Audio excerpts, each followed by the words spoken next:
வானத்தையும் பூமியையும் படைத்த சர்வ வல்லமையுள்ள தேவனை ஸ்தோத்தரிப்போமாக. இந்த மார்ச் 16ஆம் தேதி முழுவதும் கிருபையாய் நம்மை பாதுகாத்து வந்த தேவனுக்கு நன்றி செலுத்துவோமா?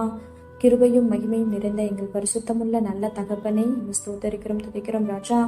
இரவு நேரத்திலும் உண்மை நோக்கி பார்க்கக்கூடிய கிருபை கொடுத்ததற்காக நன்றி தகப்பனே. அப்பா, அந்த நாளிலும் உங்களுக்கு பிரியமில்லாத காரியங்களை செய்து உடைய இருதயத்தை துக்கப்படுத்தியதற்காக எங்களை தயவாய் மன்னியும் ஆண்டவரே.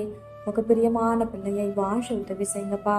இந்த நாளிலும் எங்கள் தேவைகள் எல்லாவற்றையும் சந்தித்து நாங்கள் சோர்ந்து போகாதபடி உடைய வார்த்தை கொண்டு எங்களை குணப்படுத்தியதற்காக நன்றி தகப்பனே.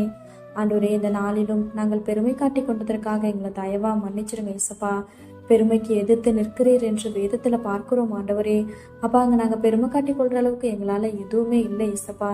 எல்லாமே நீங்க கொடுத்தது ராஜா. அதை உணர்ந்தவர்களா எல்லா சூழ்நிலையிலும் தாழ்மையாய் நடந்து கொள்ள நீர் எங்களுக்கு கற்று தருவீராக. திரவ நேரத்தில் ஜெபிக்கிற ஒவ்வொருவரையும் ஆசிர்வதிங்கப்பா. அவர்கள் குடும்பங்களை நீர் பாதுகாத்து வழி நடத்தும்.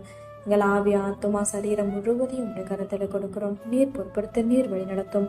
இயேசு கிறிஸ்துவின் நாமத்தில் ஜெபிக்கிறோம் எங்கள் ஜீவனுள்ள நல்ல பிதாவே, ஆமென்.